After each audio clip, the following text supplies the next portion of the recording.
So welcome to AstroTours. And as we start, we would like to acknowledge the sacred land on which the University of Toronto operates. It has been a site of human activity for 15,000 years. This land is the territory of the Huron-Wendat and Petun First Nations, the Seneca, and most recently the Mississaugas of the Credit River. The territory was the subject of the Dish with One Spoon Wembun Belt Covenant, an agreement between the Iroquois Confederacy and Confederacy of the Ojibwe and allied nations to peaceably share and care for the resources around the Great Lakes. Today, the meeting place of Toronto is still the home to many Indigenous people from across Turtle Island, and we are grateful to have the opportunity to work in the community on this territory. So again, welcome. If this is your first time coming out to AstroTours, welcome to your first event. We are a monthly event. We usually run the first Thursday of the month, although this is the last one of 2018, and the first one of 2019 will be in February. We won't have one next month in January. We are an organization. We put on our events. We are entirely run by volunteers, primarily through the graduate students here at the University of Toronto in the Department of Astronomy and Astrophysics, and then we also have a wonderful team of volunteers made up of undergraduates and graduate students in astronomy, physics, aerospace engineering, and many different departments across the university. So on your way in, you would have been given a feedback form. We really value the feedback we get from our attendees to help improve our events. If you don't have ready utensils, at the end of the talk, we will have some up here for you. And if you could fill it in and hand it in, that would be awesome.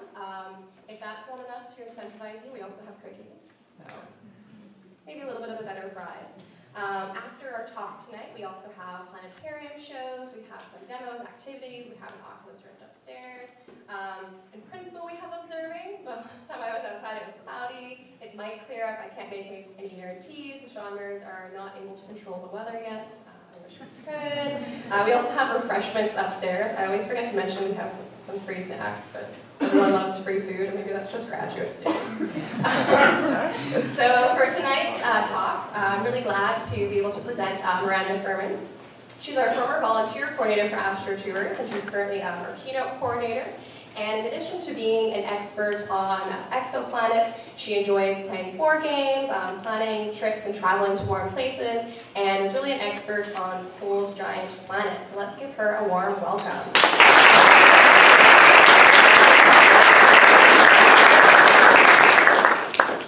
Okay, can everyone hear me okay? In the back? Yeah. Awesome. Yeah, so perfect. Okay. Thank you all for coming. Thank you, Elisa, for that introduction. Tonight, I will tell you about the curious case of cold giant planets. So I'll explain exactly what I mean by cold giant planets, and I will also tell you why they're so difficult to find, and the kind of work I've been doing as a part of the research to find these cold giants and kind of put them in context with the rest of the exoplanet population. So before I get into that, I thought it would be helpful to just maybe take a step back, make sure we're all on the same page about what we know about planets in general. So to start, I'd like to just center us at home in our own solar system with the 8 planets we're all familiar with. And until about 25 years ago, these 8 planets were the only ones we were familiar with. In our entire galaxy, in our entire universe, these 8 planets were the only ones we knew existed. But that didn't stop early astronomers from trying to learn as much as they could about planets in general, in terms of how they formed, and what our solar system might have looked like when it was in its baby stages. And astronomers very quickly realized that the planets in our solar system can be divided into 2 very distinct categories. In the inner solar system, we have the rocky inner planets. These planets are small, they're dense, they're mostly made of rocks and metals. The Earth, for instance, is mostly iron. And they also orbit really close to the star, our sun. So Mercury, for instance, has an orbital period of about 90 days, and Mars has about 2 years. So it takes 2 years to orbit the sun. Some of these planets have atmospheres, one of which we can breathe on, which is quite nice. And some of them have moons, but not all. So most characteristically for these rocky inner planets, they are small and they orbit close to the star. Further out in our solar system, we have the gaseous outer planets. You may have heard them referred to as gas giants or ice giants, but we're just going to call them gaseous outer planets because they're mostly gas. Most of these planets are hydrogen, helium, some of them have a little bit of water vapor, methane, ammonia, stuff like that. And as you can tell, these planets are huge. They are much, much larger than Earth, both in terms of radius and mass. And they have much longer orbital periods. They take years and even decades to orbit our star. Some of these planets have beautiful ring systems like Saturn, which unfortunately you cannot see tonight. I'm very sad about that. But anyway, some of them also have moons. Well, all of them do. Jupiter and Saturn both have over 60 known moons each. It's kind of crazy. So yes, these planets in particular are very large and have very long orbital periods. They take a long time to orbit the sun. And until about 25 years ago, we had no knowledge of any other planets that could challenge this view of these two categories. But then, in 1992, astronomers discovered the very first planetary system in orbit around a star other than our sun. And they found not one planet, but 3 in this system. And the cool thing about this particular system is that the astronomers who found them weren't actually looking for planets at all. They were studying the planet's host star, which is nothing like our sun, and we never would have guessed that there could be planets around a star like this. The star is a pulsar, which means it is the collapsed core of a massive star that has exploded in a brilliant supernova. So the fact that we've found planets around this type of star is really surprising. And this accidental discovery really opened up a brand new field of astronomy, the study of extrasolar planets, planets around other stars, which we usually just refer to as exoplanets. So since that initial discovery in 1992, we have discovered and confirmed the existence of nearly 4,000 exoplanets. And there are thousands more that are currently at the stage of planet candidate, which means we just need to do some follow-up observations to confirm that they're actually planets. So this plot shows the number of planets discovered each year since the early 1990s. And you can see there's been a pretty nice increase over time. And the thing I like most about this plot is that I was born in 1994 when we knew of exactly 3 planets outside of our solar system. And so over the course of what I like to think of as a relatively short lifetime, I've been able to just kind of watch this field of astronomy grow up with me, which I think is kind of a cool connection to have to your work.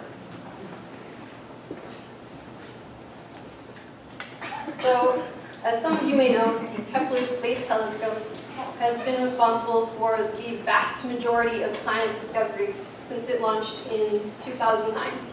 And it actually just ran out of fuel officially last month, which is very sad. So we're going to take a moment to drink a bit of water and drown my head. Anyway. So Kepler discovered on its own about 2,600 planets, and that's more than any other telescope to date has accomplished. And there are a few reasons for its success. The first reason is it's a space telescope, which means it's not stuck on Earth, where the sun is out half the time and obstructing our view of everything because it's so bright. Instead, in space, we can simply point our telescope away from the sun, so it's basically nighttime all the time, and we can observe stars continuously. And that's exactly what Kepler did for 4 years straight. It just stared at a whole bunch of stars. The second reason Kepler was so successful at finding planets is because it stared at the same patch of sky for 4 years. Didn't look away. And you can actually look up in the sky on a clear night, so unfortunately not tonight. But if you can find Vega and Deneb, there's lots of phone apps that will tell you which stars they are, because I don't even know. But anyway, if you can find these stars and look between them, that's exactly where Kepler stared for 4 years. And even though you probably can't see them all, you definitely can't see them all. with your naked eye, Kepler observed almost 200,000 stars in this relatively small patch. So this is a video which I'll start in a minute, but it showcases some of the planetary systems that Kepler discovered. So they're ordered in this lucky spiral from largest orbit to smallest, and the top left one here are the 4 innermost planets of our solar system. So I have a laser pointer. This outer one is Mars. Then you have Earth, Venus, Mercury. So all of these different planets have orbits smaller than Mars, and they're all to scale relative to one another. And all of the planets, they've been blown up a little bit so you can actually see them, but they're to scale too. So if I start this video, the time has been sped up by a factor of about 1 million so that you can actually see the planets move. And yeah, as we zoom in, just take a minute to appreciate the sizes of the planets, the spacing between them, the sizes of their orbits. Each of these planets is a unique world and is probably just as cool as all of the planets we see in our own solar system.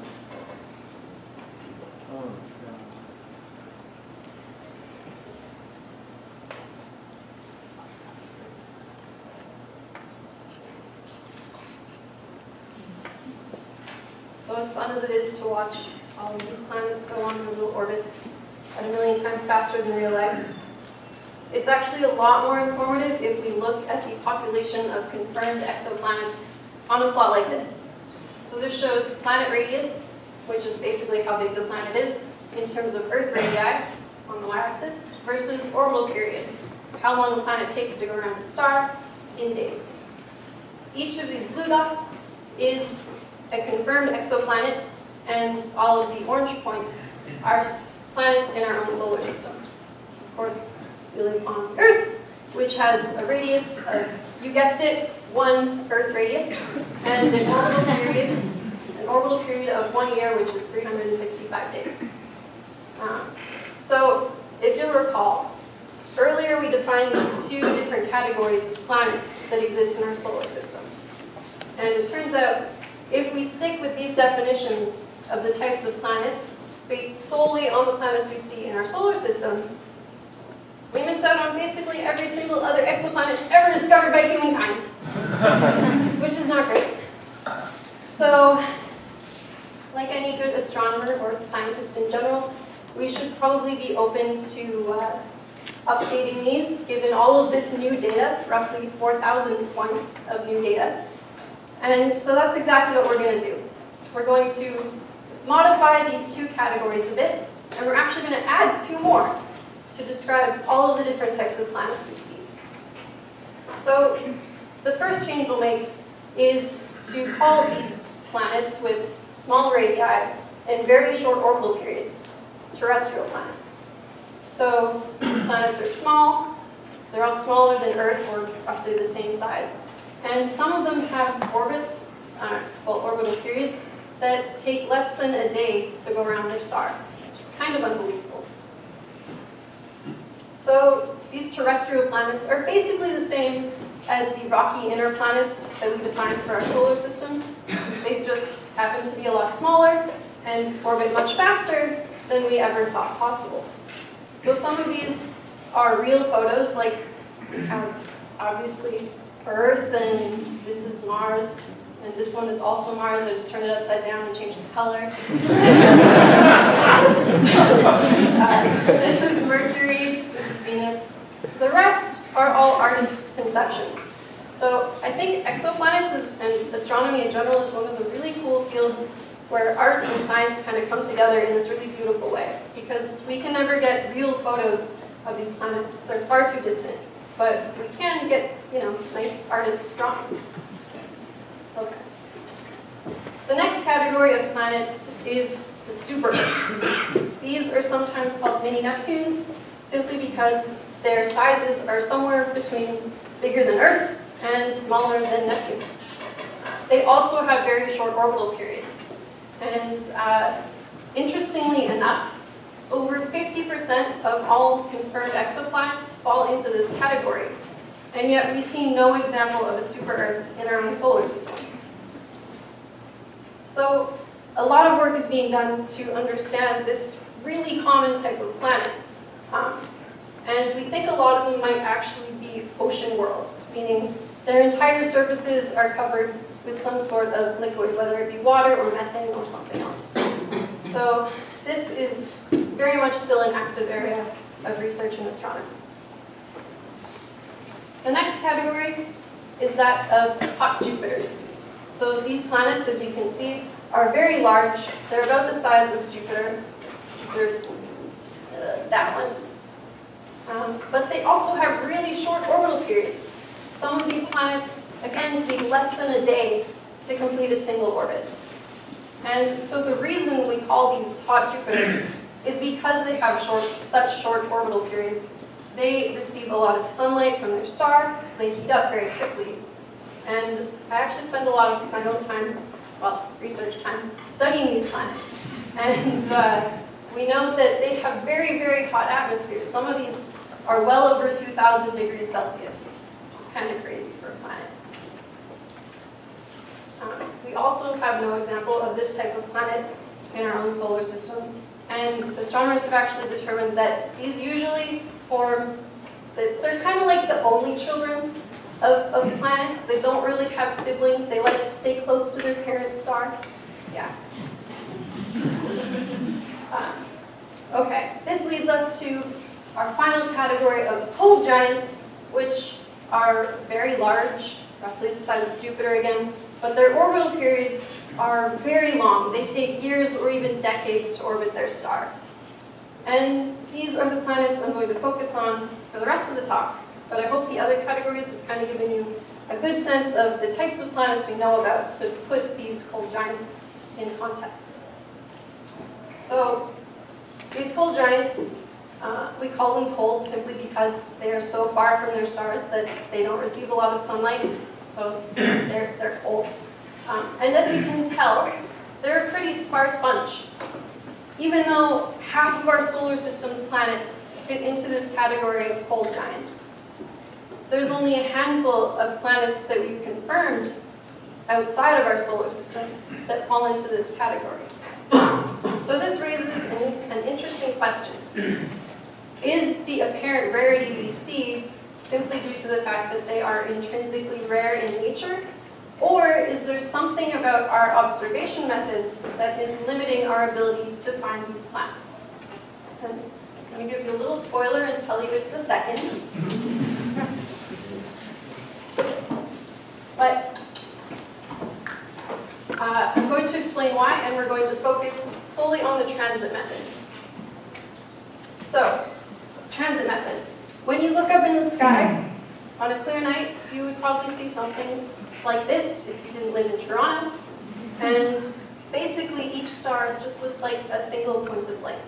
And honestly, this isn't that different from what a telescope in space like Kepler might see. The difference is, a telescope like Kepler actually works very similarly to the camera in your cell phone. It has a grid of pixels that collect light, so each star will probably only illuminate a few pixels each. Now, if a planet exists in orbit around that star we're observing, when the planet transits in front of the star along our line of sight, we're going to see a dip in the brightness of the star because the planet is going to block some of the light from reaching our telescope. So by watching for this characteristic dip in the brightness of a star over time, we can determine whether a star has a planet around it. So this is the basis of how the transit method of exoplanet detection works. This is a slightly more intuitive way of understanding this, but just know that we can never actually observe this happening because stars are so far away we can't actually make out the whole disk of the star. So the only thing we see is this change in brightness over time of the little pixels in our telescope. So here's how this works. As a planet crosses in front of the star along our line of sight during its orbit, we're going to see a dip in the brightness because the planet is going to block some of that light from reaching our telescope. As the planet continues along its orbit, it's going to move away from the star from our perspective. So we'll see the full face of the star again, we'll see the full brightness, and this brightness versus time plot will jump back up. So this brightness versus time graph is what we call a transit light curve. And by measuring the shape of this transit light curve, this nice U shape, we can determine the parameters of the planet that causes it. So this is an example of a real light curve observed by Kepler for a star called Kepler 13. And as you can tell, there is a planet around Kepler 13. So by looking at the transits of this planet, we can determine some of its properties. The first thing we can learn about is its radius. And we do this by measuring the depth of the transit. So the bigger the planet is, the more light it's going to block when it transits. And so the bigger the decrease in brightness will be. So this planet, for instance, is about 23 times the size of Earth. It's really big. However, you'll notice that it causes a less than 1% decrease in the total brightness of the star that we observe. So our instruments have to be really precise if we want to measure this level of brightness decrease. The second thing we can determine about this planet is its orbital period. And we do this by measuring the separation in time between individual transit events. So you could probably guess by eye, this planet has an orbital period of less than 2 days. So it's very fast. Combining that information with its radius, we can determine that it's probably a hot Jupiter, which is kind of cool. Now, the fact that we've observed 3 individual transit events, particularly in this very short amount of time, just 5 days, this is really important. By observing 3 individual transits, we get 3 separate measurements of the radius and 2 separate measurements of the period. This is the absolute minimum number of period measurements we need if we want to be sure that this is actually a signal caused by a planet orbiting periodically, and not just some weird fluke in our telescope or something weird happening to the star.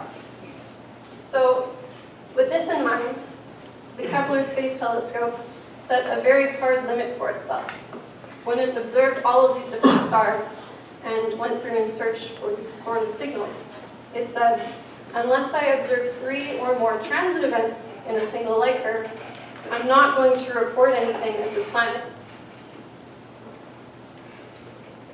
And this is pretty unfortunate because these cold giant planets that we're looking for have such long orbital periods that they may only transit once or twice during the entire 4 years that Kepler stared at these stars. So a planet like this, for instance, would not be caught by Kepler's search pipeline. So mathematically, we say that if the orbital period of the planet is longer than about half the length of the observations, the planet will not be detected by traditional search methods. And this really explains why there are so few cold giants confirmed. So Kepler has an observation length of about 4 years. So this line is situated at half that at 2 years. All of the planets past that line are entirely inaccessible by Kepler's traditional search pipeline. Kepler is not going to pick those out of the data, even though they're there. So this is really where my work begins, in terms of trying to understand how we can overcome that observational barrier, find these planets in the data, and learn as much as we can from them. So how do we find them? Our first option is to just go through, one by one, searching every single light curve for signs of maybe 1 or maybe 2 transits that may or may not be there, which could be kind of fun. You might get to find your very own planets, which sounds really exciting. But then you realize that Kepler observed almost 200,000 stars. And to put that in context, if you wanted to search every single one of those, and you spent like a minute on each one, it would take you 139 days straight to search all of them, which means no sleeping, no bathroom breaks, No coffee breaks unless you can convince someone to get coffee for you, but that doesn't sound great for 139 days straight. So realistically, if you were to just spend like 40 hours a week on this, it would take you 2 years. With no vacation time, because I didn't factor that into my math. So I don't really want to spend 2 years of my life looking at dots on a screen. But we don't have to, because we can just write a computer code that can do this for us.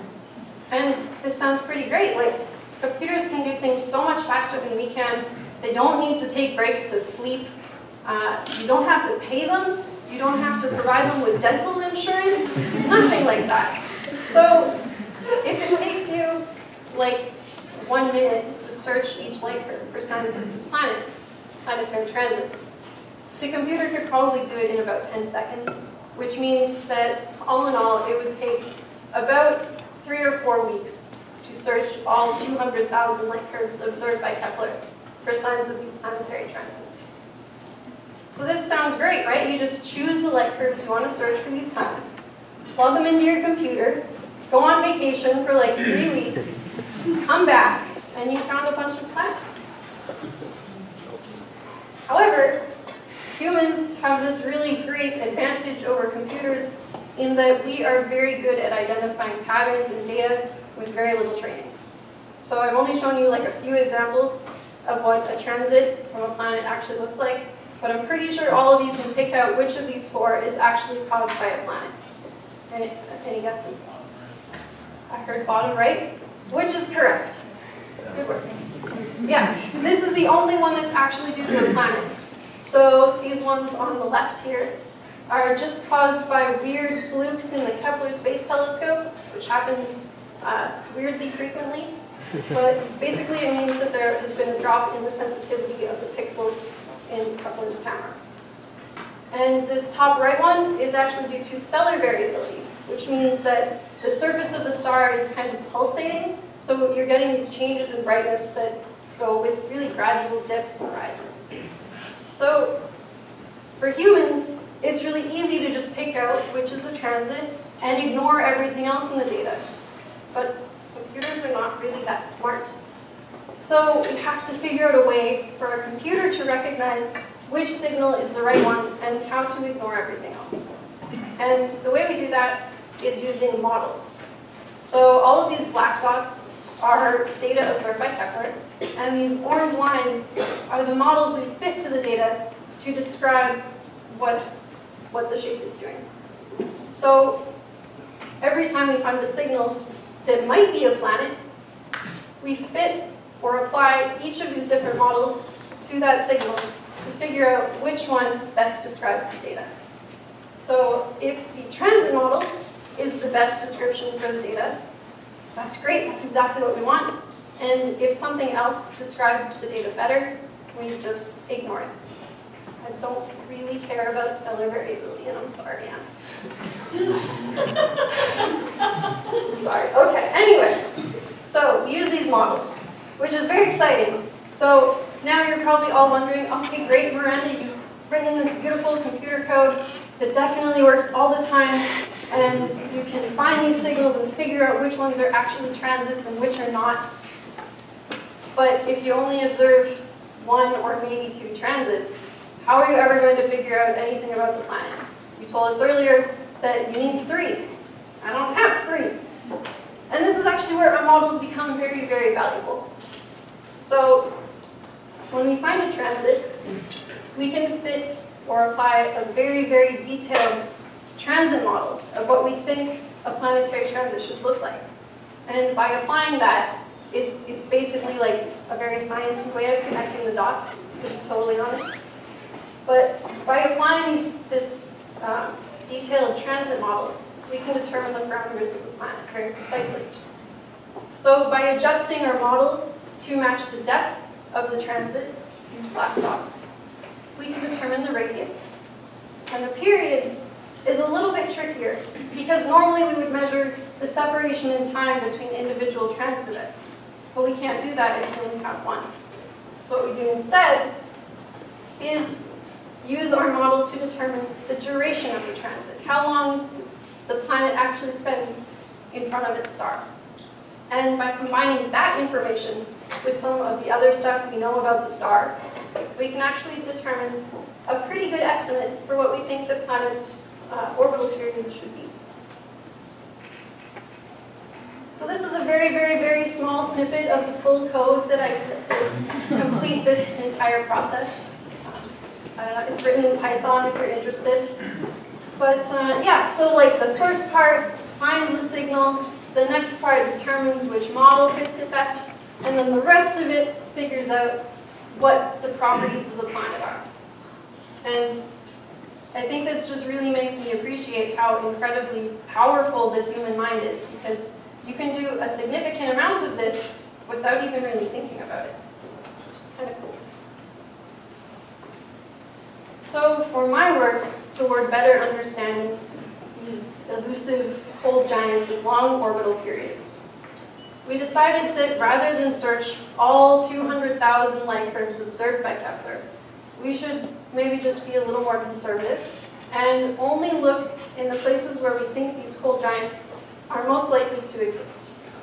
So we know that the sun has a lot of cold giants, so it stands to reason that other stars like the sun should also have cold giants. So we selected the light curves of 61,000 stars, very similar to our sun, to search for these planetary transits. I plugged them into a very fancy computer that is much better than this laptop. And it took about 2 weeks to finish searching all of these light curves. And does anyone want to guess how many planets I found? 6 out of 5, that's 4. 12. 42. 30. Hold on. It's a bit of a range, but I'll take it. Okay. I feel like I should ask for a drum roll, but I'm not going to. Okay. I found, oh, this is great.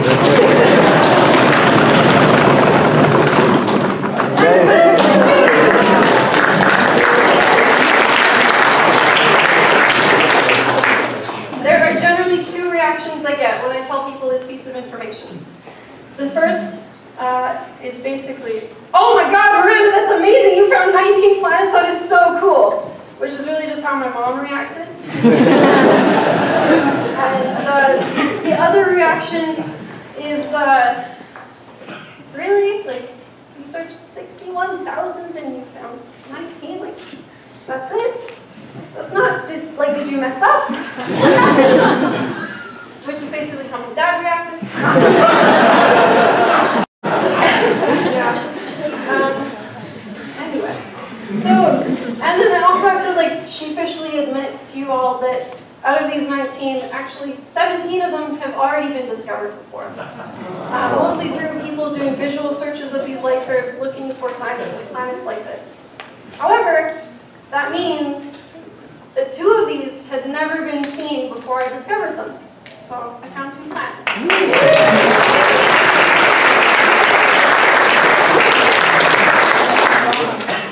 So I thought I'd spend just a few minutes kind of telling you about these brand new planets. You are the first people to ever see these outside of my collaborators, so congratulations on making all the secret. These planets have really long names. They have like 7 digits that I couldn't remember. So instead I'm just going to call them thing 1 and 2. So if you recall, there are a few things we can learn about a planet based solely on the transit we observe. So the first is its radius. So for scale, here is the Earth. We are very, very small. Jupiter is about 11 times larger than our tiny home planet. And thing 1, the first planet I found, is about 13 times the size of Earth. So just a little bit bigger than Jupiter. And thing 2 is about 17 times larger than Earth. So these are pretty big planets, even for cold giants. The second thing we can determine about these planets is their orbital period. So here is the solar system, sort of to scale, but not really. The Earth has an orbital period of 1 year, of course. Mars is out at 2 years, and Jupiter is sitting almost out at 12. Dramatic pause. So thing 1 and thing 2, by comparison, have pretty short orbital periods. They're much closer to the orbit of Mars than they are to Jupiter, which is pretty interesting. And it raises a lot of questions about the formation of cold giants, because we would like to know exactly how close you can get to the star before they're not really cold giants anymore. So I'll return to that in a little bit. So yeah, thing 1 and thing 2, pretty cool stuff. But it's actually a lot more informative if we take a step back and incorporate all 19 of the planets and see what we can learn from them as a group. So this is that same plot I showed you of planet radius versus orbital period. And I've now plotted the 19 planet candidates that my automated search procedure found in purple. So even though this is a relatively small number of planets, we can actually do a lot of really cool science with them that we couldn't really do before because we just didn't have enough examples of these transiting cold giants. So the first question we can ask is, what can these 19 planets tell us about the occurrence rate of cold giants? More specifically, what fraction of Sun-like stars have cold giants orbiting around them? So to answer this question, we start by assuming that the number of planets is distributed like a power law in both radius and period. And I can tell you're all getting that glazed over looking at eyes. Some of you look kind of mad because I put math on the board. So instead I'm going to try to explain how this works, how we figure out the fraction of Sun-like stars that have cold giants with cookies. And in the spirit of the season, I thought we could get Santa Claus to help us. So much like we want to figure out what fraction of Sun-like stars host cold giants, Santa Claus would like to know what fraction of houses put out chocolate chip cookies for him when he goes to deliver presents. Chocolate chip is obviously his favorite, because it's my favorite, and I'm going to talk. Okay, so how does this work? Well, for Santa, cookie placement is very important. He is probably not going to be looking for these cookies in your bathroom, or maybe they're in the fridge or something, with carrots for Rudolph, I don't know. He's really only looking for cookies by the tree, by the fireplace, things like that. And for us, the orientation of a planet's orbit is really important. So we can only observe a planet's transit if its orbit falls along the plane of our line of sight. So it goes like this. If the planet instead orbits face on like that, it's never going to transit and we're never going to be able to observe it.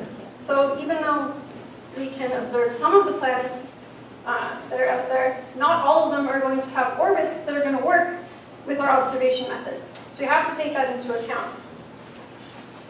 Secondly, Santa only has a few minutes, max, maybe, because he has like millions of houses to visit in one night, which is totally feasible.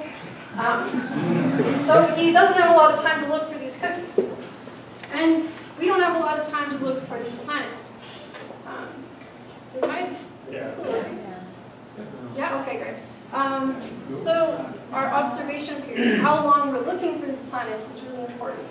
So if we're looking for planets that have an orbital period of like 100 years, then if we only look for a few days, there's a very low chance we're actually going to be able to observe the transit. Finally, Santa is an old man. Everyone's still here. And she was power. The mic's off. She might have power, and we can't hear it. We're going to swap. Okay. Apologize for the. Yeah. I could keep talking, but. How many astrophysicists does it take? Is that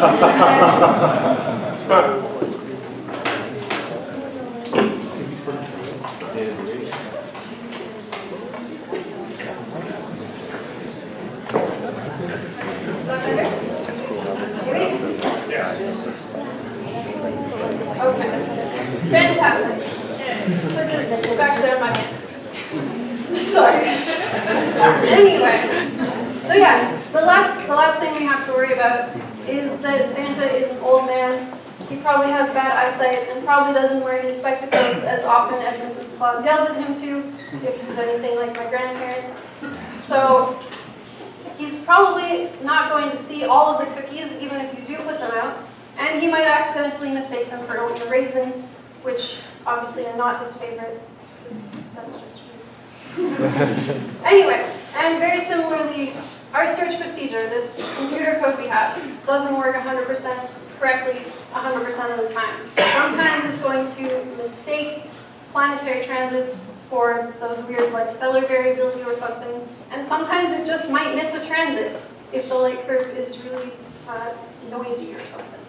So by taking all of these factors into account, we can determine what fraction of sun-like stars have these cold giants. And although I don't have data to tell you how many or what fraction of houses put out chocolate chip cookies, I do have enough data to tell you about the fraction of sun-like stars with cold giants. So here's what my collaborators and I found. If you take any sample of stars similar to the sun, so there's 20 up here, and you look for these cold giants with orbital periods between about 2 and 10 years, we find that about 15% of those stars have cold giants roughly between the size of Saturn and Jupiter. Not all of these will be observable, but by combining all of that other information that we know about the orbital orientation and the results of our search procedure, we can determine that this fraction of stars has cold giants. And it turns out that smaller cold giants are actually more prevalent. About a quarter of all sun-like stars host a smaller cold giant, somewhere maybe around the size of Uranus or Neptune, which is pretty cool, because up until this point, we didn't have enough data with transit data to make this sort of claim. So this is really the first time we're able to say with any level of certainty how common these cold giants are using transit data alone.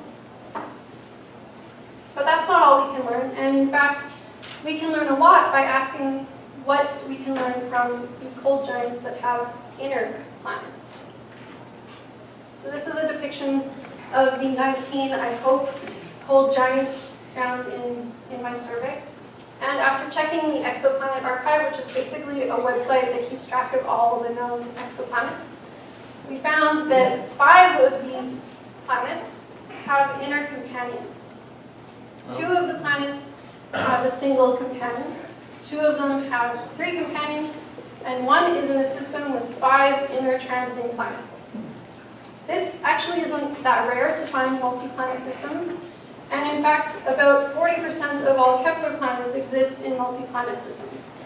However, the fact that we found a system with 5 inner planets is really significant. So if we return to this image of pretty much all the known multi-planet systems that Kepler found, it turns out that there are only a handful of systems that have 5 or more of these small inner planets. And in fact, less than 1% have 5 inner planets exactly. So if we combine this information with the number of multi-planet systems in our sample of 19, we find this really cool relationship. The number of transiting planets we see in a system is correlated with, or is related to, the mutual inclinations of the planet's orbits. So what on earth do I mean by mutual inclination?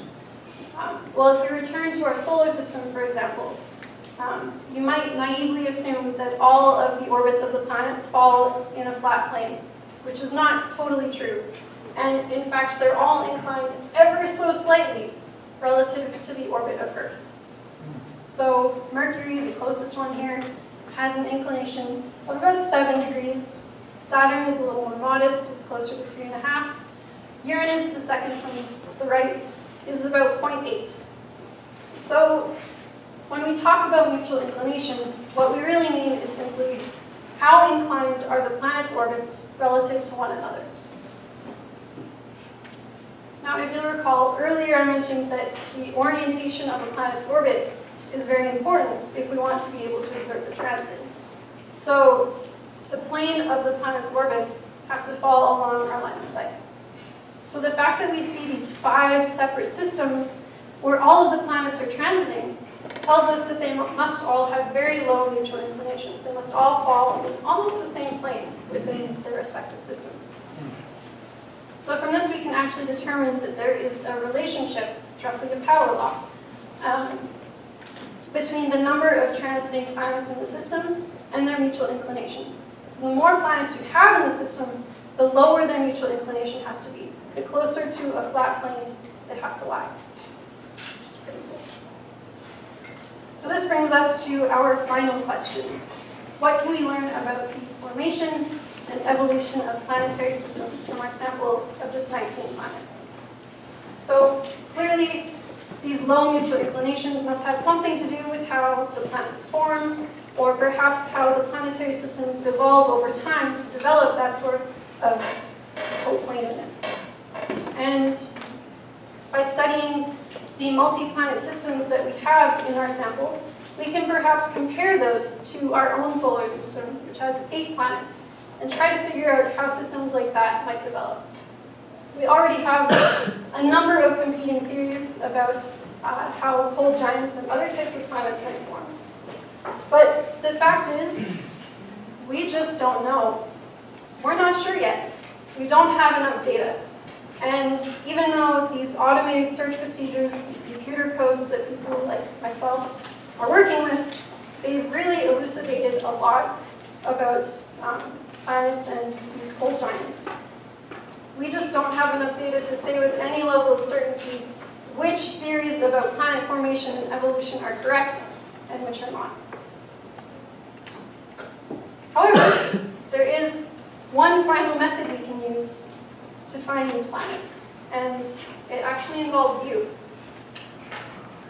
So a team of astronomers over at Yale University developed a citizen science project that they titled Planet Hunters. Very, very exciting. And so the idea behind it is simple. Rather than have a single astronomer sift through hundreds of thousands of light curves searching for signs of these planetary transits, we can crowdsource and ask people from all over the world to simply go to a website and start searching through real Kepler data for signs of these planetary transits. So if you're interested, you can go to planethunters.org and very quickly learn how to start searching for your very own planets. And through any discoveries you make, you could help not only improve the number of planets we know about, but perhaps help astronomers develop better theories about how planets form and how planetary systems might evolve over time. So I just have one final question for you all. Are you ready to discover new worlds?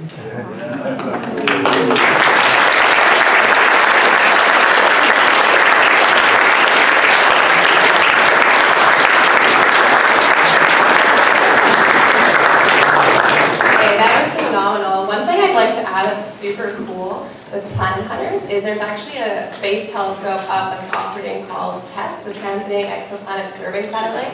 And I think this afternoon or yesterday they put a whole bunch of data up on Planet Hunters. So in addition to looking at the Kepler data, you can look at a whole bunch of brand new, like, hot off the press. We haven't looked at I haven't even looked at this yet. Like, you guys can all actually help find brand new planets, which I think is incredible. So we'll have time for a few questions. When you ask a question, Miranda will repeat it.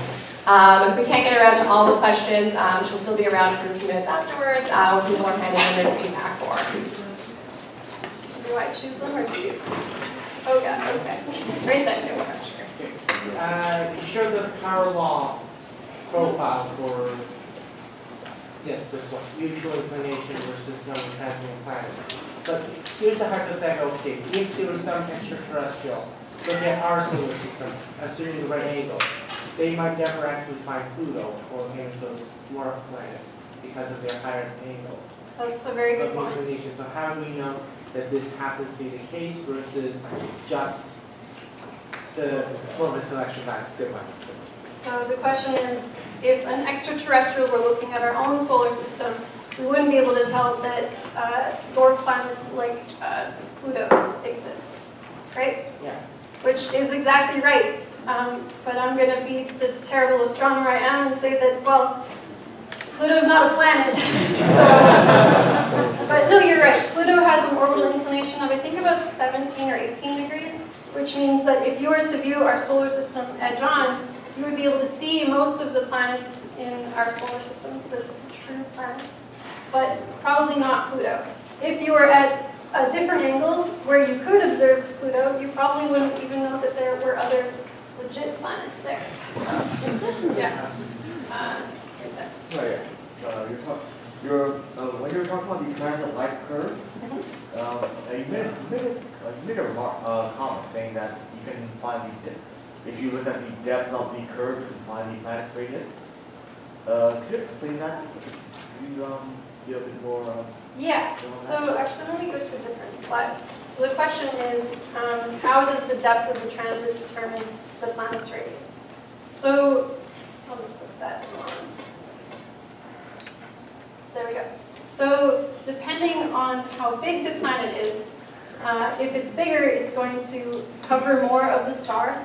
So it's going to block more of the star's light from reaching our telescope, which is going to cause a bigger decrease in the brightness. So if you made that planet, well, much, much larger, then you would see a much, much bigger dip.